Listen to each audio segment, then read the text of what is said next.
Hello, good morning, good afternoon, good evening, depending where you are joining me this moment. My name is Rebeno Yamamadu Kainebi, and I'm from Akumazu Mocha, as you all know. Akumazu Mocha is located in the Kano East local government area of Delta State. In case you don't know, let me still remind you, Abu Mejibuto Nibo. It doesn't really matter how you have seen it or what people are saying, but I want you to open up your mind why we have a very sensitive discussion this moment. Now, when you get to my local government in the Kano East, or rather when you get to Delta North in Delta State, and some part of Edo State, where we have Igbake, Iru, and so on and so forth, we speak a language which is under that same family. People will speak no, nane, bia, aina so no ndo kedu isi anya imi oko. Now, when you look at this language, they are related from that Edo state to the last part of the southeastern state. The language are related. The only difference you see in this language is how we pronounce things, the lyrics, the tone, because in some dialects of this language, you find the presence of L, ow, and N. In some, you see the absence of L, ow, and N.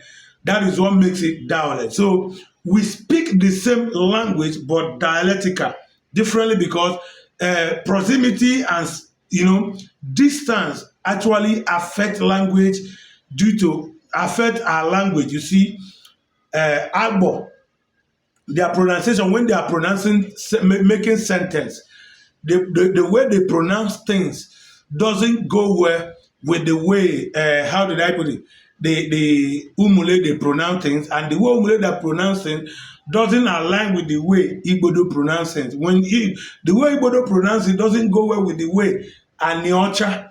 When I mean I have what is it called, Ibuzo or Guashuku, there are little bit of different in lyrics. Now, this is why we call it dialect. But when we talk about language, we are all. How did I mean? Now, when we want to make or call or pronounce earth in our language, in Igbo general language, earth is ane, is ana. Now, in some dialects, it is called ane, it is called ale, it is called ana. In some dialects, it's also called ene. Now, that is dialectical, but when you look at the language pronunciation, the framework of this construction in word, you would see that this is the same word, but coming from different tongue. That is where the lyrics and the semantic come into. Now, that is not what I'm trying to say. Now, in time past, our people has come face to face with a lot of challenges, which number one is propaganda. Selling a wrong information about us as a people. How did I mean? Before the Civil War, before the amalgamation of Nigeria, have you asked yourself a question? Who are we? The other ethnic group, how did they identify us? What did they usually call us as a people? Now, Abia, I need an so. The propaganda there is that Ika is not same with Kwale. Kwale is not same with Aneocha, Ndenuane. Now, making us to begin to see ourselves as a different entity. Now, the propaganda got into a point where Kwale has separated themselves from other Delta North that speak Bia no. They are now pushing to have their own what is it called? Ethnicity. They want to stand alone, stand different as different ethnic group. The same thing with the caste. A caste also separated themselves from their brother, the Kwale people. They now want to stand as a different ethnic group. Same thing goes to, what is it called? The Anyocha people. But these are people initially that were being addressed as Ndeka, I mean the whole of the Delta North. The whole of the Delta North are people who were initially being addressed as Ika people by the colonial masters, by the sole administrators then who are handling their affairs with what is it called, Loluga, who were being grouped and called Ika. It was when we now begin to enlarge in population that they started creating different provinces, which now give birth to Kwale and give birth to Aniocha, leaving the Ika, the present day Ika today with that name as Ika. That is why when I look at somebody who is claiming I'm an Ika person, you can't claim the name that you are not the sole owner of that name, because both the Kwale, both the Aniocha people are used to be they used to call them Ndeka before now. Now they put the propaganda to divide us so that they don't want us to be the same, because there is a battle in that world of politics. They actually want to make sure that we are totally defeated.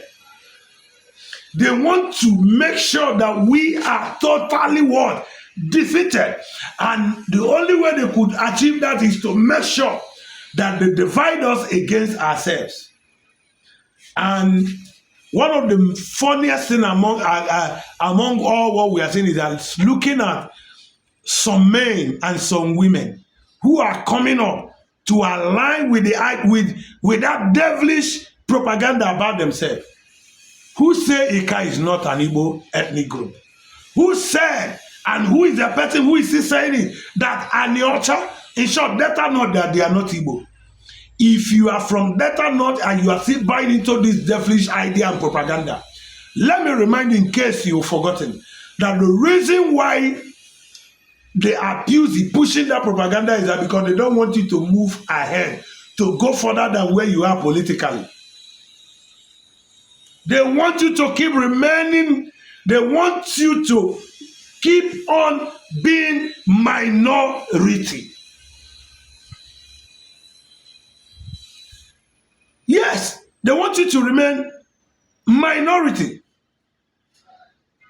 who will always run to the enemy's camp to seek for help.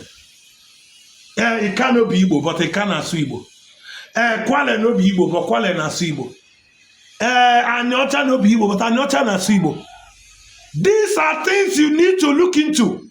I have called you guys to check our custom, our tradition, and our value system, those things that made us who we are. There are some characteristics you don't need to sweep under the carpet. You look at our natural character, our behavior, things we do. Somebody tell you, I never be Igbo, I be Ika, what are you? But if you leave Delta State to abroad, the white man, they tell you. If you leave Delta State to the northern, they tell you who you are. If you leave Delta to Yoruba and Yoruba people, they tell you who you are. But when you return back home, you keep denying yourself of your rightful heritage.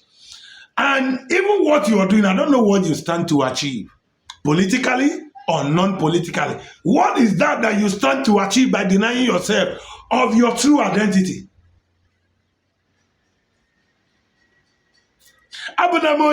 Who are you? Your culture, your tradition, your value system. Look at some of the things that is acceptable. And they go down here, some of the traditional rights that we practice in our communities and our various quarters and all that. You see that we are one. It's quite unfortunate. The other day, I was at Ogwashuku. When you come to Akumazi now, Akumazi Umuocha, where I'm from Isube. My quarter, we greet Umu Ogude. What is Ogude? We greet Ogude. Are you aware that when you get to Ogwashuku, there is Ogude quarter? And they also greet Umu Ogude. When you get to Ogwashuku there, they greet, what is it called? Ajay. When you leave Ogwashuku to Kwale, they greet Ajay. We call our elders Oba. From Ika to Kwale, from Kwale to Aniocha, The same way we address our elders, Dioba, Dioba, Dioba. This is what you see. But even in that Delta, I'm not taking it down to Anambra. I'm talking about the ones you see in Delta. But Kwale man does not agree that he has anything relating to Ogwashuku, which is the Anyocha. Ikaman is still isolating himself. These are what is giving these Benin people the impetus, the audacity to come online to begin to constitute users. I speak to you. If you are from Igbaki, you are from Abavu, you are from Agbo, open your eyes and see what is happening. When you begin to buy the evil narrative of these Benins, now you know, I will stop here. But until I come your way again, I want you to check it and tell yourself the truth. Because, hey.